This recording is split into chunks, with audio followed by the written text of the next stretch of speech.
اعوذ باللہ من الشیطان اللعین الرجیم بسم اللہ الرحمن الرحیم الحمدللہ رب العالمین والصلاة والسلام علی اشرف الانبیاء والمرسلین شفیع ذنوبنا وحبیب قلوبنا وطبیب نفوسنا سیدنا ومولانا ابی القاسم محمد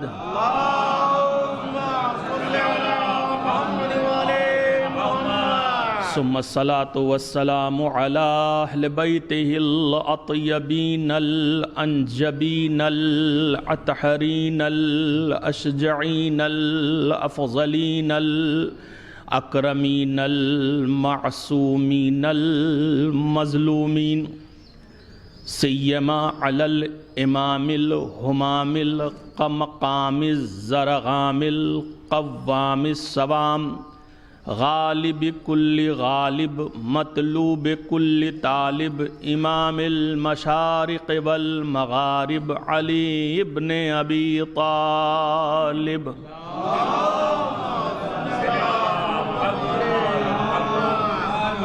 فاتح خیبر و خندق قاتل مرحب و انتر والد شبیر و شبر وَلَعْنَةُ اللَّهِ عَلَىٰ أَعْدَائِهِمْ وَقَتَلَتِهِمْ وَغَاصِبِ حُقُوقِهِمْ وَمُنْكِرِ عِصْمَتِهِمْ أَجْمَعِينَ أَمَّا بَعْدُ فَقَدْ قَالَ اللَّهُ تَبَارَكَ وَتَعَالَىٰ فِي كِتَابِهِ الْكَرِيمِ بِسْمِ اللَّهِ الرَّحْمَٰنِ الرَّحِيمِ قد جاءکم من اللہ نور و کتاب مبین صلوات پڑھ دیں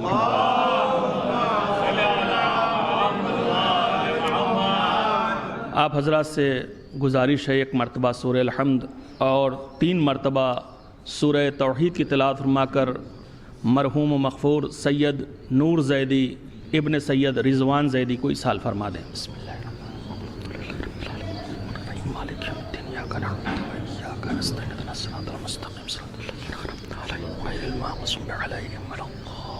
بسم اللہ الرحمن الرحیم قل هو اللہ احد اللہ الصمد لم یلد ولم یولد ولم یکن له کفوا احد قل هو اللہ احد اللہ الصمد لم یلد ولم یولد ولم یکن له کفوا احد بسم اللہ الرحمن الرحیم الصمد لم یلد ولم یولد ولم یکن له کفوا احد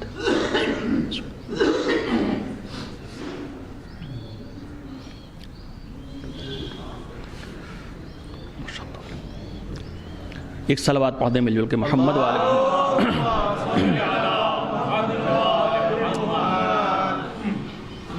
مرحوم و مغفور سید نور زیدی کی مجلس چہلم ہے، اس حوالے سے میں نے غور و فکر کیا کہ کس آیت پر گفتگو کی جائے، تو میری نظروں کے سامنے ایک آیت آئی جس میں اللہ نے نور کا ذکر کیا ہے، تو میں انشاءاللہ اس پوری مجلس میں لفظ نور سے بحث کروں گا تاکہ یہ مجلس ایک یادگار بھی بن جائے اور مرحوم کے لیے ذریعہ ایصال ثواب بھی ہو جائے۔ ایک صلوات پڑھ دیں محمد والے محمد۔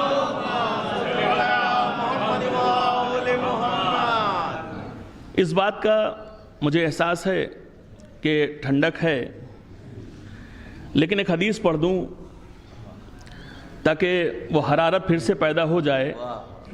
اِنَّا لِقَتْلِ الْحُسَيْنِ حَرَارَةً فِي قُلُوبِ الْمُؤْمِنِينَ لَا تَبْرُدُوا أَبَدًا۔ امام حسین علیہ السلام کے قتل سے مومنین کے دل میں ایک ایسی حرارت، ایک ایسی آگ روشن ہو گئی ہے جو کبھی بجھنے والی نہیں ہے۔ لہٰذا انشاءاللہ میں چونکہ کچھ نورانی گوشے آپ کے سامنے رکھنا چاہتا ہوں، لہذا فقط اتنی گزارش ہے کہ آپ توجہ سے سماعت کرتے رہیں اور میرا ساتھ دیتے رہیں تاکہ انشاءاللہ میں آگے بڑھتا چلا جاؤں۔ ایک مل جل کے صلوات پڑھ دیں محمد و آل محمد۔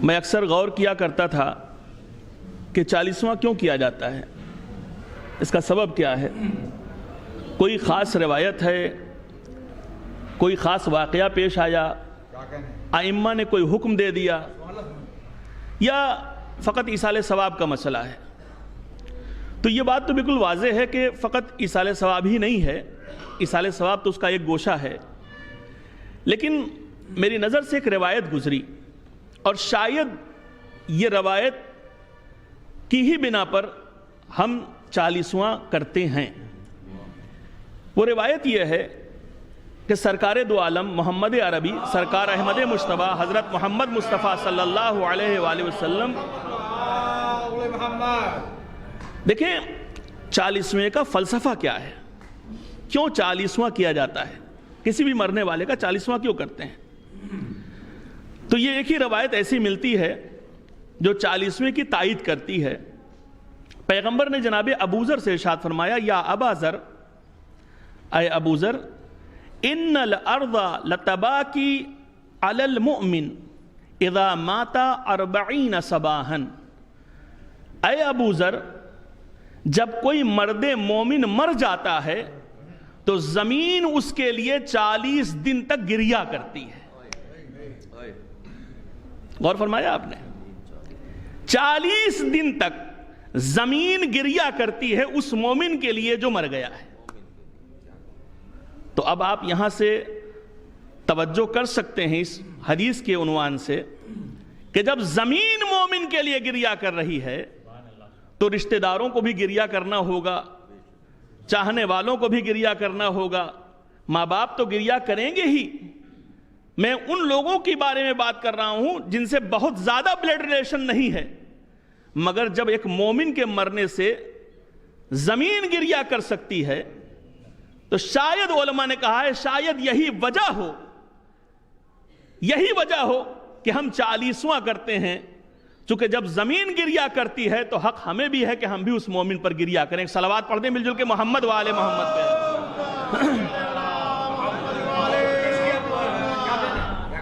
اور لفظ ایک صلوات پڑھ دیں محمد و آل محمد پہ۔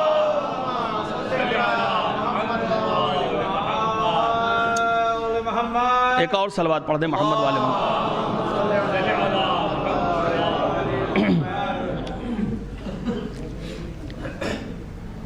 لفظ 40 جو ہے وہ اسلام میں بڑا ہی معتبر لفظ مانا گیا ہے۔ ایک عدد ایسی عدد ہے 40، پیغمبر مبعوث برسالت ہوئے 40 سال کی عمر میں، توجہ ہے، 40 سال کی عمر میں پیغمبر مبعوث برسالت ہوئے۔ جناب موسیٰ 30 راتوں کے لیے کوہ طور پر گئے، اللہ قرآن میں کہہ رہا ہے نا 30 راتوں کے لیے گئے، 10 راتیں اور بڑھا کر کے اسے 40 کر دیا گیا۔ یہ 40 کو دیکھ رہے ہیں آپ، روایتوں میں ہے کہ جو شخص 40 حدیث زبانی یاد کر لے، کل قیامت میں جب وہ اٹھے گا تو اسے فقیہ اور عالم بنا کر اٹھایا جائے گا۔ یہ 40 پر توجہ دے رہے ہیں۔ جب کوئی مومن گناہ کرتا ہے اور بڑا گناہ کر دیتا ہے تو روایتیں کہتی ہیں 40 دن تک اس کی نماز و روزہ قبول نہیں ہوتے ہیں۔ تو یہ 40 بہت ہی اہم لفظ ہے اور اہم عدد ہے۔ تو میں یہ عرض کر رہا تھا کہ شاید 40واں پیغمبر کی اس حدیث کے عنوان سے ہوتا ہو کہ جب زمین گریا کر رہی ہے تو ظاہر سی بات ہے مومن کو بھی حق ہے۔ مرحوم نور زیدی کے ایصال ثواب کے لیے میں نے قرآن مجید کی سورہ مائدہ کی 15ویں آیت کی تلاوت کا شرف حاصل کیا۔ نمبر 15 ہے، ارشاد ہو رہا ہے بسم اللہ الرحمن الرحیم قد جاءکم من اللہ نور و کتاب مبین۔ اللہ کی جانب سے بالتحقیق تمہارے پاس آ چکا ہے نور اور روشن کتاب۔ دو چیزیں اللہ کے پاس سے ہماری طرف آئی ہیں، ایک کا نام ہے نور، یہ واضح نہیں کیا کہ نور کیا ہے، بس کہا نور آیا ہے، اور دوسری چیز کو واضح بیان کر دیا ہے کتاب مبین۔ مبین یعنی روشن، کھلم کھلی، اوپن، ایک روشن دلیل، ایک روشن کتاب تمہارے سامنے آ گئی ہے۔ تو دو چیزیں اللہ کی جانب سے ہماری طرف آئی ہیں۔ اب یہ تو ہر عقل رکھنے والا جانتا ہے کہ کتاب اندھیرے میں نہیں پڑھی جا سکتی ہے. توجہ رہے میرے عزیزوں, کتاب کی تلاوت کے لیے نور کا ہونا ضروری ہے, وہ چاہے سورج کا نور ہو یا چاند کا نور ہو یا ٹیوب لائٹ کا نور ہو یا بلب کا نور ہو, کوئی بھی نور ہوگا, جب تک نور نہ ہوگا کتاب نہیں پڑھی جا سکتی. تو اللہ نے کتاب کو اکیلے نہیں بھیجا, تنہا نہیں بھیجا, نور کے ساتھ کتاب کو بھیجا کہ دیکھو تمہیں نور بھی دے رہے ہیں اور کتاب بھی دے رہے ہیں. توجہ رہے میرے عزیزوں, کتاب بھی دے رہے ہیں, تمہیں نور بھی دے رہے ہیں. اللہ نے دو چیزیں کمال کر دی, خدا کی قسم اللہ نے دو چیزیں بھیجی. اب اگر نور سے مراد, توجہ رہے, جو علماء اور مفسرین نے کتابوں میں لکھا ہے, نور سے مراد یہاں پر ذات پیغمبر اسلام حضرت محمد مصطفیٰ صلی اللہ علیہ وآلہ وسلم.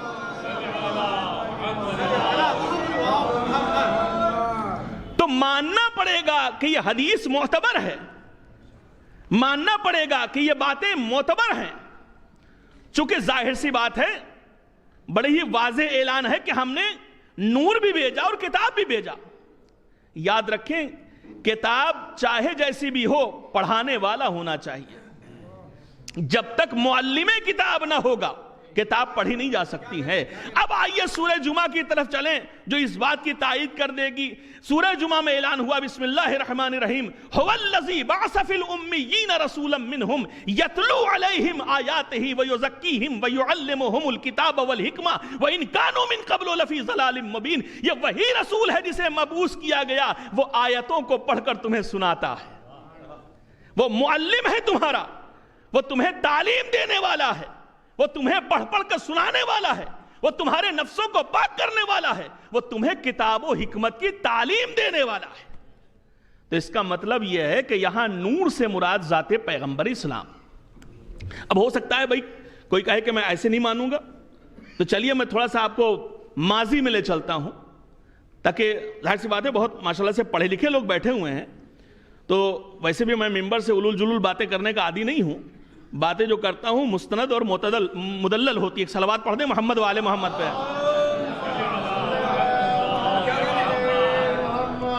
غور فرمایا آپ نے. بھائی چلیے تھوڑا سا آپ کو ماضی میں لے چلتا ہوں. ایک آواز گونجی, بہت جلدی جلدی بات کو پہنچا رہا ہوں. ایک آواز گونجی, کنت کنزا مخفیہ, میں ایک چھپا ہوا خزانہ تھا, فاحببت ان اعرف فخلقت الخلق لکی اعرف. میں ایک چھپا ہوا خزانہ تھا, میں نے چاہا کہ میں پہچانا جاؤں, تو میں نے ایک کو پیدا کیا. توجہ رہے, بتاتا نہیں یہ کس کو پیدا کیا, کہا ایک کو پیدا کیا.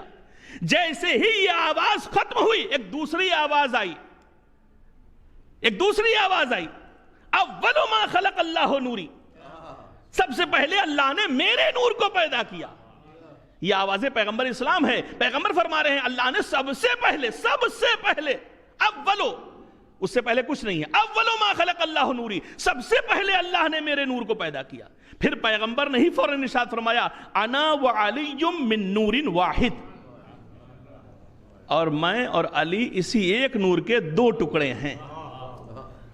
قد جاکم من اللہ نور و کتاب مبین, میں اور علی اسی نور کے دو ٹکڑے ہیں. مالک تو پھر یہ نور آیا کیسے؟ کہ میں بتا رہا ہوں آیا کیسے. یہ نور اول نور تھا, پھر اس کے دو ٹکڑے کیے گئے, پھر اسے ایک بنا کر کے پیشانی آدم میں رکھ دیا گیا. وہ نور وہاں تسبیح و تقدیس کرتا رہا, پھر اسے صلب نوح میں پہنچایا گیا, وہاں وہ تسبیح و تقدیس کرتا رہا, پھر اسے اس نور کو, ایک ہی نور کو پھر ایک کر دیا گیا, اور پھر اسے صلب ابراہیم میں پہنچایا گیا. روایتیں ہیں یہ, صلب ابراہیم میں پہنچایا گیا, وہ وہاں تسبیح و تقدیس کرتا رہا, پھر وہ صلب اسماعیل میں پہنچا, وہاں تسبیح کرتا رہا, پھر یہ نور صلب عبد المطلب میں پہنچا, سلسلہ در سلسلہ صلب عبد المطلب میں پہنچا, تسبیح و تقدیس کرتا رہا, پھر یہ نور اور آگے بڑھا. اب یہاں سے یہ نور دو حصوں میں بٹا. فلسفہ سمجھ میں آیا؟ یہ نور دو حصوں میں بٹا, ایک عبداللہ کی طرف مڑا, ایک ابو طالب کی طرف بڑھا. جو عبداللہ کی طرف بڑھا تھا اسے محمد بنا دیا, جو ابو طالب کی طرف گیا تھا اسے علی بنا دیا. صلوات پڑھ دیں محمد والے محمد پہ.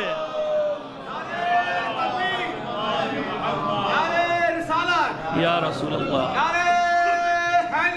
یا علی اللہم صلی علی محمد وہ جو نور کے 2 ٹکڑے کیے تھے اسے زمین پر لا کر بتایا کہ دیکھو اسی وجہ سے 2 کیے تھے ورنہ اسے ایک ہی رکھتا. ایک عبداللہ کی طرف منتقل کیا اور ایک جناب ابو طالب کی طرف منتقل کیا. ایک کو نبی بنا دیا, ایک کو امام بنا دیا. بات واضح ہوئی, قد جاءکم من اللہ نور و کتاب مبین. ہم نے تمہاری طرف نور کو بھیجا اور روشن کتاب کو بھیجا, کتاب مبین کو. اب یہاں بات بالکل واضح ہے کہ اس نور سے مراد ذات پیغمبر اسلام حضرت محمد مصطفیٰ صلی اللہ علیہ وآلہ وسلم.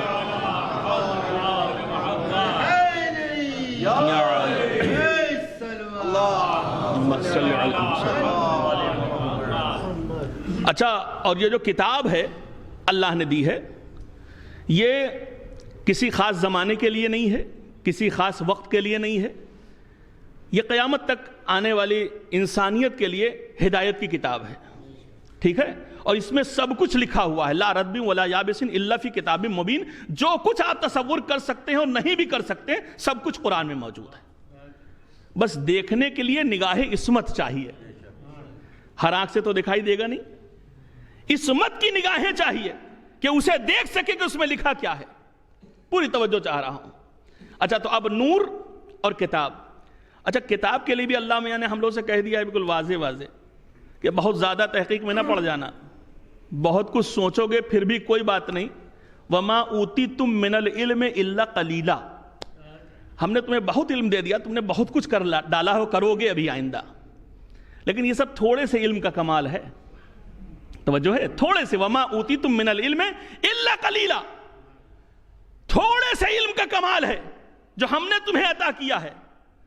تو تھوڑے سے علم کا کمال کبھی آپ نے غور کیا کہ ہوتا کیا تھوڑا سا علم؟ تھوڑے سے علم کا کمال یہ ہے کہ لوگ چاند پر پہنچ گئے. تھوڑا سا علم ہے. تھوڑے سے علم کا کمال یہ ہے کہ لوگوں نے بڑی بڑی میزائلیں بنا لی. تھوڑے سے علم کا کمال یہ ہے کہ لوگوں نے ڈیفنس سسٹم بنا لیا.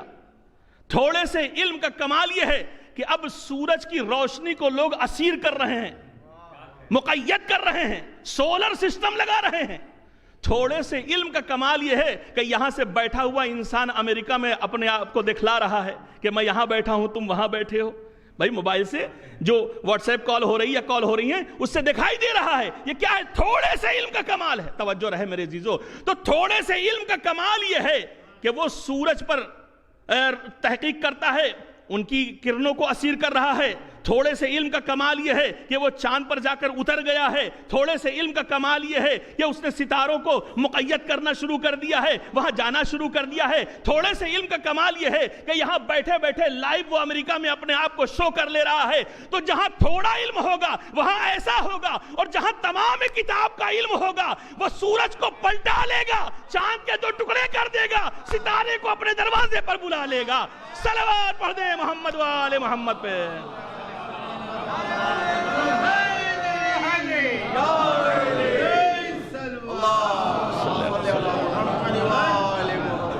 ایک مشت خاک کو اس نے ہی بخشا ہے عروج. ایک مشت خاک کو اس نے ہی بخشا ہے عروج. وہ نہ دے توفیق تو انسان ہے کیا؟ کچھ نہیں. اور بندہ خاکی بھلا کیا آپ کی مدحت کرے؟ نور کا بیٹھ کر کہاں مٹی کا پتلا کچھ نہیں. اور جس کے مولا ہے محمد اس کے ہے مولا علی. اور کیا ہے مانیے من کن تو مولا کچھ نہیں. نعرہ حیدر علامتی ظہور امام زمانہ بآواز بلند نعرہ صلوات.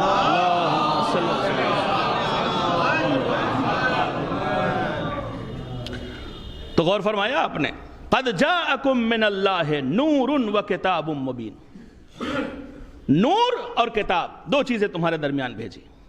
اچھا, اب بات پیغمبر کی آ گئی ہے تو اللہ نے ہدایت کے سلسلے کو جاری اور ساری رکھا.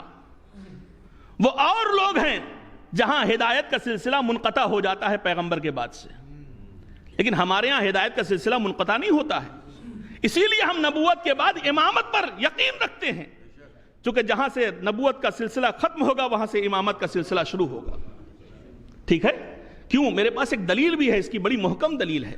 بھئی اللہ نے کسی خاص مدت کے لیے نور اور کتاب ساتھ میں نہیں بھیجا ہے، کسی خاص مدت کے لیے نہیں بھیجا ہے کہ سن 11 ہجری کے بعد نور چلا جائے گا اور کتاب رہ جائے گی.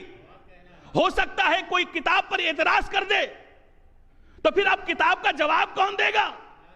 لہذا ہم نے نبوت کے بعد امامت پر عقیدہ رکھ کے بتا دیا ہے کہ جس طریقے سے وہ نور کل موجود تھا وہ نور آج بھی موجود ہے. فرق اتنا ہے کہ کل نور سامنے تھا، آج نور پردہ غیب کے اندر ہے. اور فرما رہے ہیں آپ. تو ہم اماموں کو مانتے ہیں نا، اسی لیے تو ہم کتاب کو تنہا تو نہیں چھوڑ سکتے ہیں، کتاب کے وارث کتاب کے ساتھ ہیں. اب آئیے ہدایت کا جو سلسلہ شروع ہوا، خداوند عالم نے ایک کے بعد ایک انبیاء بھیجے. کس لیے؟ ہماری ہدایت کے لیے. اور یاد رکھیے انسان کی زندگی میں سب سے ضروری شے کا نام ہے ہدایت. ہدایت کے بغیر انسان زندہ نہیں رہ سکتا ہے. تو اب جب ہدایت کے لیے اللہ نے انبیاء بھیجے تو ایک کے بعد دوسرا نبی بھیجا، ایک کے بعد دوسرا بھیجا، اور یہ سلسلہ ہو گیا 1,24,000 کے. توجہ رہے، 1,24,000، 1,24,000. اور عجیب فلسفہ ہے خدا کی قسم، اس 1,24,000 انبیاء میں سے اس نے بعض کو بعض پر فضیلت عطا کر دی. ٹھیک ہے؟ بعض کو بعض پر فضیلت عطا کر دی. تو ان 1,24,000 میں سے 313 کو چن کر نکالا رسول. توجہ ہے نا بھائی، 1,24,000 نبی انبیاء، اور ان میں سے جب چنا تو 313 کو بنایا رسول. منصب ذرا بلند ہو گیا. اور پھر ان 313 میں سے جب انتخاب کیا تو 5 کو بنایا اولو العزم. توجہ ہے، 5 کو بنایا اولو العزم. اور جب ان اولو العزم میں انتخاب کیا تو 1 کو بنایا خاتم النبیین. توجہ رہے میرے عزیزو، جو بات عرض کر رہا ہوں، 1 کو بنایا خاتم النبیین. سلسلہ سمجھ میں آیا؟ بھائی دنیا کے تمام مخلوقات میں سے 1,24,000 کا انتخاب، ان 1,24,000 میں سے 313 کا انتخاب، اور ان 313 میں سے توجہ رہے، ان 313 میں سے 5 کا انتخاب اولو العزم کے حوالے سے، اور ان 5 میں سے 1 کو خاتم النبیین بنایا. اب جملہ عرض کر کے آگے بڑھ جاؤں تو بھائی دنیا کا کوئی آدمی توجہ رہے وہ نہیں کہتا کہ میں آدم جیسا ہوں. کوئی کہے، کسی نے سنا آج تک کسی نے کہا میں آدم جیسا، میں نوح جیسا؟ نہیں کہا ہوگا نا. تو دنیا کے کسی آدمی نے یہ دعویٰ نہیں کیا کہ ہم آدم جیسے. اور 1,24,000 میں سے کسی نے نہ کہا کہ ہم 313 جیسے. توجہ رہے میرے عزیزو. اور 313 میں سے کسی نے نہ کہا کہ ہم 5 جیسے، اولو العزم جیسے. اور ان اولو العزم میں سے کسی نے نہ کہا کہ ہم خاتم النبیین جیسے. تو جب اولو العزم نبی میرے محمد کا مقابلہ نہ کر سکے تو 2 رکعت کا ملا میرے نبی کا مقابلہ کیا کرے گا؟ صلوات پڑھ دے محمد و آل محمد پہ.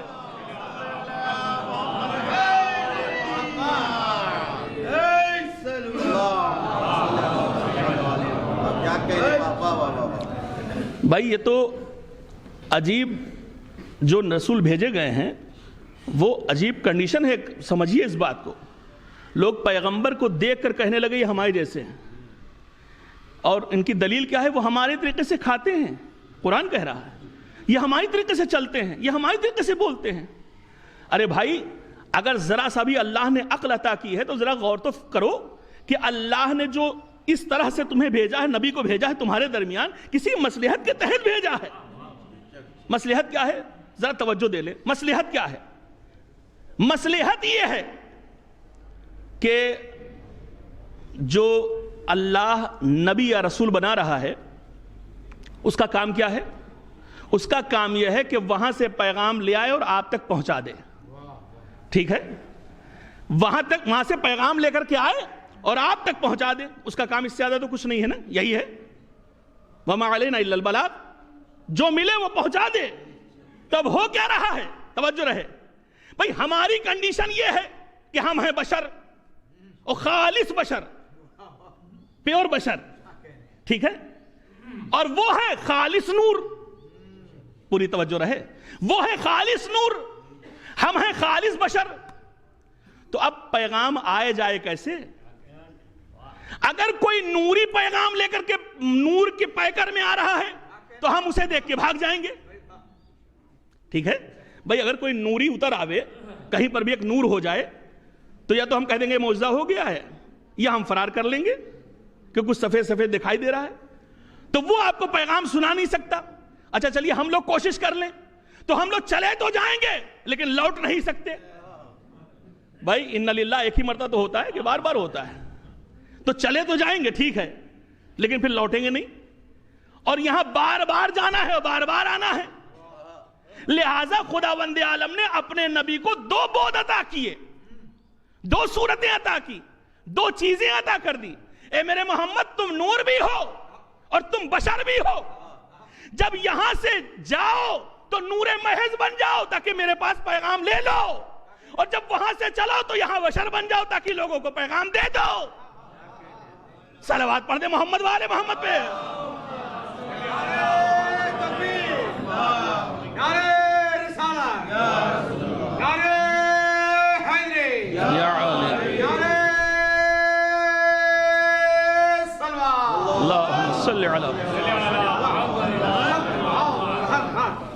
فلسفہ سمجھ میں آ رہا ہے بھائی؟ یہاں سے جائے تو نور محض بن جائے تاکہ وہاں سے پیغام لا سکے، اور یہاں آئے تو بشر بن جائے. اچھا بشر بننا بھی ضروری ہے، بشر بننا بھی ضروری ہے. اب ضروری کیوں ہے؟ اب ایک چھوٹی سی مثال دوں تاکہ بات بہت قریب ہو جائے گی ذہنوں سے. بشر بننا اس لیے ضروری ہے، فرض کیجئے کہ ہم لوگ میں سے بہت سے لوگ ہیں جو باہر ممالک میں کام کرتے ہیں، سعودیہ ہے، دبئی ہے، وغیرہ وغیرہ. اب مثال ایسی لیجئے کہ کوئی ایسی کنٹری ہے جہاں زیادہ انڈین نہیں ہیں، سب وہیں کے لوگ ہیں، وہیں کے سٹیزن ہیں، سب زندگی گزار رہے ہیں. اب میں وہاں رہتا تو ہوں، لیکن مجھے میری زبان میں کوئی گفتگو کرنے والا نہیں مل رہا ہے، بڑا دل گھبرا رہا ہے. اچھا وہ ایک دن کوئی صاحب مل گئے راستے میں چلتے ہوئے، کہا السلام علیکم، کیا حال ہے مولانا، پہچانا؟ میں نے کہا کون؟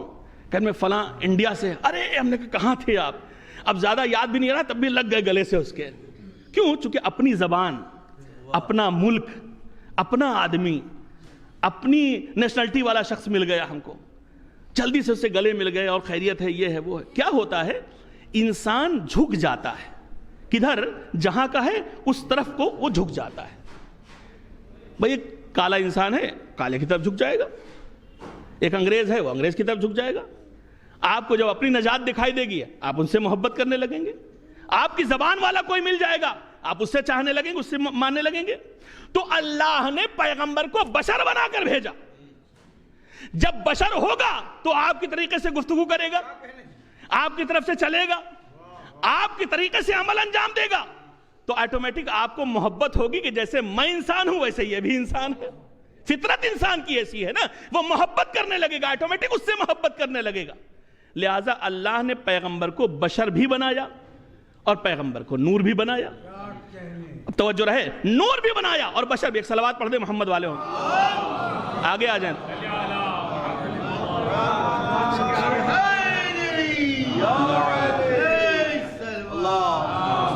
تھوڑا تھوڑا آپ لوگ آگے آ جائیے، پیچھے لوگ کھڑے ہوئے ہیں، ذرا سا زحمت ہوگی، ذرا سا آگے آ جائیے، ذرا سا آگے تشریف لائیے.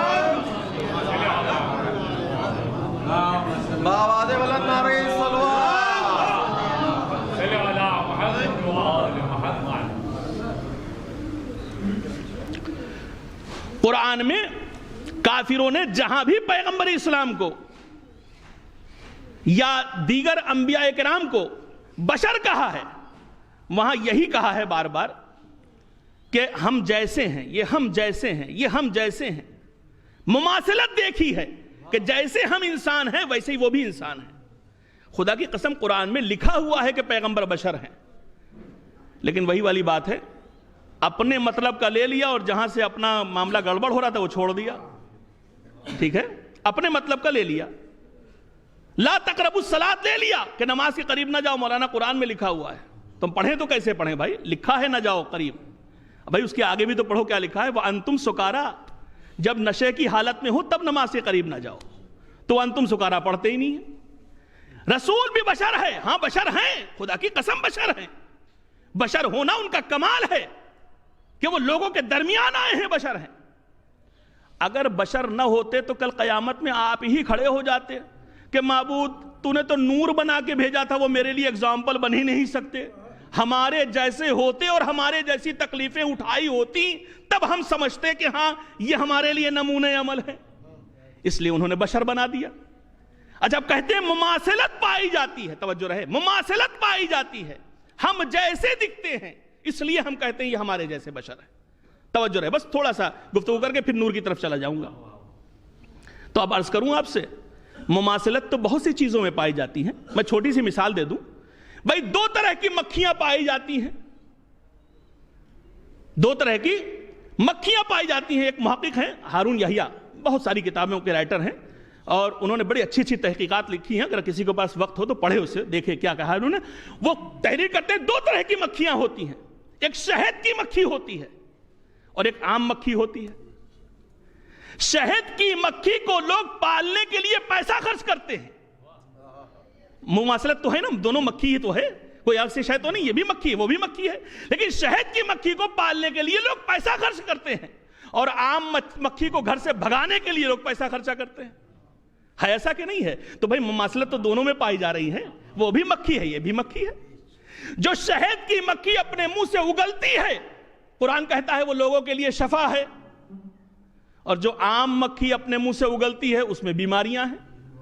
مماثلت تو یہاں بھی پائی جا رہی ہے۔ بھائی شہد کی مکھی وہ مکھی ہے جس پر اللہ نے وحی نازل کی ہے، عام مکھیوں پر کوئی وحی نازل نہیں ہوئی ہے۔ شہد کی مکھی سے لوگ محبت کرتے ہیں، عام مکھی سے لوگ نفرت کرتے ہیں، تو مماثلت تو یہاں بھی پائی جا رہی ہے۔ بھئی اگر پیغمبر نے کہا کہ میں تمہارے جیسا بشر ہوں تو آگے کہا وَيُوحَىٰ إِلَيَّ، میں عام بشر نہیں ہوں، میرے اوپر وحی پروردگار نازل ہوتی ہے۔ صلوات پڑھ دیں محمد وآل محمد پہ۔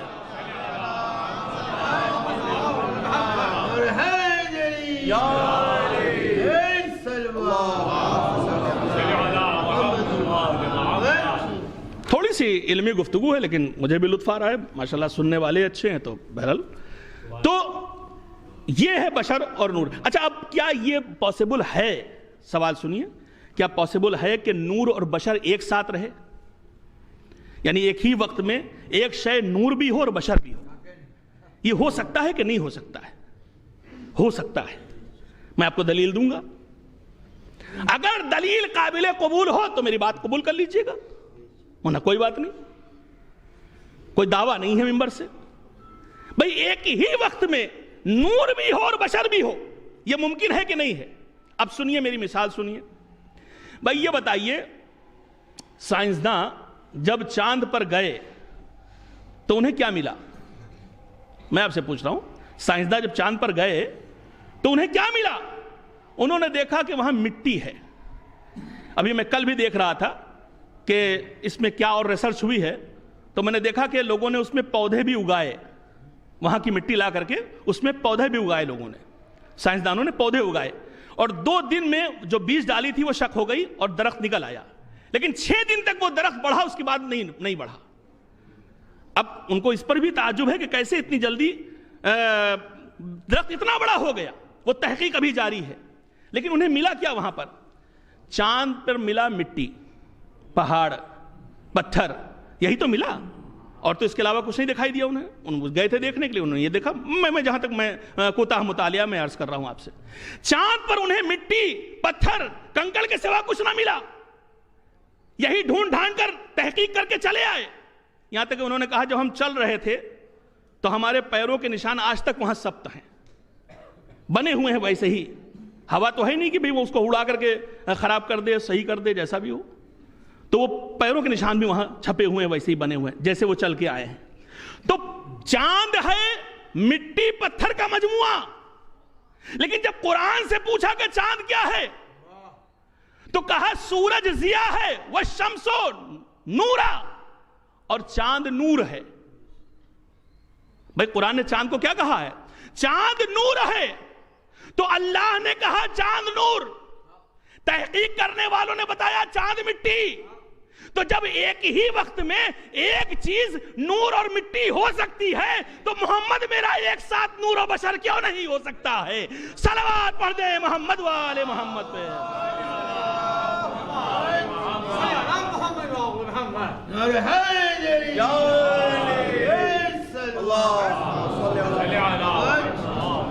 تو ذات پیغمبر بھی ایک ہی وقت میں، جیسے چاند ہے ایک ہی وقت میں نور بھی ہے اور پتھر اور مٹی کا مجموعہ بھی ہے، ویسے میرا محمد بھی ہے، نور بھی ہے اور بشر بھی ہے۔ اب آئیے، نور اور نار، نار یعنی آگ، نور یعنی روشنی، اور نور کہتے ہیں ٹھنڈی روشنی کو، ٹھیک ہے نا؟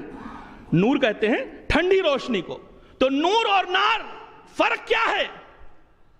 تو علماء عادات کہتے ہیں صرف 5 کا فرق ہے۔ اگر نار میں 5 ملا دیا جائے تو نور ہو جاتا ہے۔ علم عادات سے اگر نار میں 5 ملا دیا جائے، توجہ رہے، تو نور ہو جاتا ہے۔ اب نون کا عدد، واو کے عدد، رے کے عدد سب الگ الگ ہیں۔ جب ان کو کاؤنٹ کیجئے گا تو اگر 5 ملا دیجئے گا تو نار نور بن جاتا ہے۔ یہی بات تو سمجھائی جا رہی ہے نا کہ کسی بھی ناری کو اگر نوری بننا ہو تو 5 کا دامن پکڑ لے، وہ نوری بن جائے گا۔ اور خدا کی قسم اگر کوئی نوری بن گیا، جس نے نور کا دامن پکڑ لیا، جس نے 5 کے دامن پکڑ لیا، جس نے 14 کا دامن پکڑ لیا، پھر اسے آگ نقصان نہیں پہنچا سکتی۔ میں نے کہا نا کہ میں مدلل گفتگو کرنے کا عادی ہوں۔ آگ نقصان نہیں پہنچا سکتی جس کے دل میں پنجتن پاک کی محبت آ جائے، جس کے دل میں چہاردہ معصومین کی حقیقی محبت آ جائے۔ دلیل دوں آپ کو؟ مصحف ناطق حضرت امام جعفر صادق علیہ السلام، حضرت تشریف فرما ہے اور ایک شخص خراسان سے آیا، آتے ہی کہنے لگا مولا ہم لوگ تیار ہیں، اسلحے تیار ہیں، اور ہم لوگ پوری طریقے سے آپ پر اپنی جان قربانی کرنے کے لیے تیار ہیں، آپ اٹھیے اور اپنا حق لے لیجئے۔ یہ جو غاصب بیٹھے ہوئے ہیں، آپ کا حق غصب کیے ہوئے، ان سے اپنا حق چھین لیجئے، ہم لوگ بیٹھے ہوئے ہیں، ہم لوگ آپ کے ساتھ رہیں گے۔ مولا نے کنیز سے کہا تنور روشن کرو۔ دیکھیں ہوتا کیا ہے، جب تک محبت نہیں آئے گی پنجتن کی حقیقی، کہا تنور روشن کرو۔ اب وہ سوچنے لگا میں تو امام سے کہہ رہا ہوں حق لے لو، امام کہہ رہے تنور روشن کرو۔ تنور روشن ہونے لگا، جب آگ کا شعلہ بھڑکنے لگا تو امام نے کہا اس میں چلے جاؤ۔ اس نے کہا مولا میں تو آپ کی حمایت کر رہا ہوں، آپ کی مدد کا وعدہ کر رہا ہوں، اور آپ کہہ رہے تنور میں چلے جاؤ، میں نے کون سی غلطی کر دی ہے؟ اتنی ہی دیر گزری تھی کہ ہارون مکی آ گئے۔ مولا نے ہاتھ میں چپل لیے ہوئے تھے، مولا نے کہا ہارون چپل ادھر رکھو اور تنور میں چلے جاؤ۔ نہ کوئی سوال کیا، نہ کچھ پوچھا، نہ تاچا، سیدھے اس کے اندر کود گئے۔ سنا ہوا آپ کا واقعہ ہے، دلیل کے طور پر پیش کر رہا ہوں۔ ادھر تنور میں چلے گئے۔ اب امام پھر ان سے محو گفتگو ہو گئے، کل کہ ہاں بتاؤ خراسان کے کیا حالات ہیں اور ان کے کیا حالات ہیں اور ان کے کیا حالات ہیں، لیکن یہ شخص امام سے گفتگو تو کر رہا ہے مگر دل تنور میں لگا ہوا ہے کہ اب ان کا کیا ہوا ہوگا، اب ان کا کیا ہوا ہوگا، اب کہاں پہنچے ہوں گے، اب کچھ بچا بھی ہوگا کہ نہیں بچا ہوگا۔ تھوڑی دیر کے بعد امام نے کہا اچھا آؤ چلو دیکھیں ہارون مکی کی کیا حالت ہے۔ اب جو اٹھ کر امام کے ساتھ پہنچے تو دیکھا آگ گلزار بن چکی ہے اور ہارون تلاوت قرآن محسوس۔ کیا ہوتا ہے، نار نقصان نہیں پہنچا سکتی اگر نور سے تمسک ہو جائے۔ ہارون مکی کے دل میں امام کی اتنی محبت تھی کہ وہ آگ پر غالب آ گئے، آگ کچھ نہیں کر سکی ان کا۔ اب آئیے دوسری مثال دے رہا ہوں جو قرآن مجید کی مثال ہے۔ بھائی جناب ابراہیم علیہ السلام کا واقعہ تو ہزاروں مرتبہ کا سنا ہوا ہے، ایک نتیجے کے ساتھ سنیے آج۔ بھائی جناب ابراہیم علیہ السلام نے جب بت شکنی کی اور بتوں کی مرمت کی، ایک بڑے بت کو چھوڑ دیا، واقعہ آپ کا سنا ہوا ہے، ایک بڑے بت کو چھوڑ دیا اور اسلحہ اسی کے گلے میں ڈال دیا، اور جب پکڑے گئے تو کہا موقع واردات پہ اسلحہ بھی موجود ہے اور جس کے پاس ہے وہ بھی موجود ہے، تو مجھ سے کیوں پوچھ رہے ہو، ان سے پوچھو۔ تو وہ لوگ گھبرا گئے، کہنے لگے ان سے کیا پوچھے، کچھ بول تھوڑی نہیں سکتے ہیں۔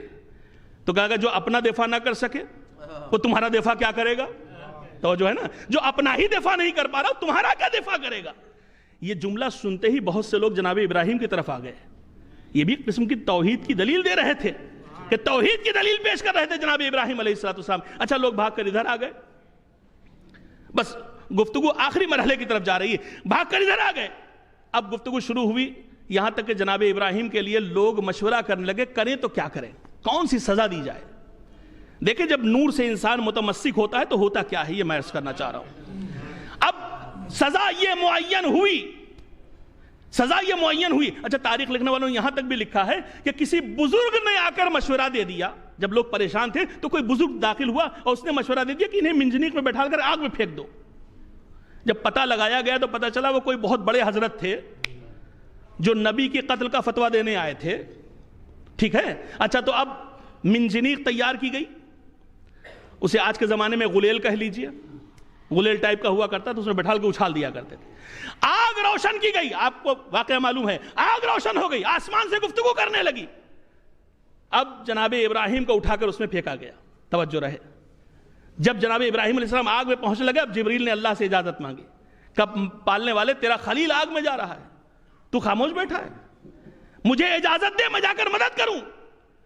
کہا ابراہیم جاؤ تو، لیکن تمہاری مدد کو قبول نہیں کریں گے۔ کہا اچھا میں پوچھ کے تو دیکھ لوں، اطمینان ہو جائے۔ اب مفسرین لکھتے ہیں کہ ابھی آگ میں پہنچے نہیں ہے کہ یہ گفتگو ہو رہی ہے، توجہ رہے۔ آگ کی حالت اور حرارت کو آپ پوری طریقے سے محسوس کر سکتے ہیں، کتنی زیادہ آگ ہے، اور ابراہیم علیہ السلام اس آگ پر آ رہے ہیں آہستہ آہستہ، اور سوال اور جواب ہو رہا ہے۔ جبریل نے پوچھا کوئی حاجت ہے؟ کہا حاجت ہے مگر تم سے نہیں ہے۔ تو کہا بھئی کس سے ہے؟ کہا جس سے ہے وہ جانتا ہے، توجہ ہے نا، جس سے ہے حاجت وہ بہتر جانتا ہے، مجھے تم سے کوئی حاجت نہیں ہے۔ اب بہت سارے سوال جواب ہوئے، میں نے کہیں تفسیر میں نہیں پڑھا، پوری توجہ چاہ رہا ہوں، کسی تفسیر میں نہیں پڑھا کہ کسی مفسر نے لکھ دیا ہو کہ ابراہیم سے جبریل نے یہ سوال کیا اور ابراہیم نے غلط جواب دے دیا۔ میں نے کہیں پڑھا ہی نہیں بھائی کہ ابراہیم نے کہیں ایک بھی غلط جواب دیا ہو۔ بھائی اتنے شعلے بھڑکتے ہوئے شعلوں میں ابراہیم ہے، مگر جبریل کے سوال کا کوئی جواب غلط نہ دیا۔ یہ بتاتا ہے کہ جناب ابراہیم علیہ السلام کے اوپر نارے نمرودی کا کوئی اثر نہ ہوا تو معمولی سے بخار میں محمد کے دماغ میں کیسے اثر ہو جائے گا؟ صلوات پڑھ دیں محمد والے محمد پہ۔ بھائی جب اتنے بھڑکتے ہوئے شعلے ابراہیم کے دماغ پر اثر نہ کر سکے تو وہ تو خاتم النبیین ہے۔ اچھا تو اب جب آگ ٹھنڈی ہو گئی تو میں نے مفسرین سے پوچھا اب بتائیے جناب ابراہیم بچ کیسے گئے؟ اب توجہ چاہ رہا ہوں، بچ کیسے گئے؟ آواز آئی چونکہ ہم نے ابراہیم کے اندر نور محمد رکھا تھا اور نور علی رکھا تھا۔ چونکہ ابراہیم محافظ نور محمد اور نور علی تھے، لہٰذا ہم نے ابراہیم کو بچا لیا۔ پوری توجہ چاہ رہا ہوں، لہٰذا ہم نے ابراہیم کو بچا لیا۔ تو جو نور محمد کی حفاظت کر لے اس کا آگ کچھ نہ بگاڑ سکے، جس نے اپنے آغوش میں محمد کو پالا ہو۔ صلوات پڑھ دے محمد والے محمد پہ۔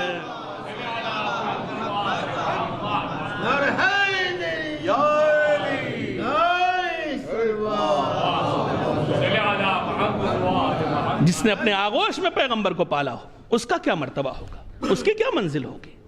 تو قد جاءکم من اللہ نور و کتاب مبین، تمہارے پاس دو چیزیں آئی ہیں، ایک اللہ کا نور اور ایک اللہ کی کتاب۔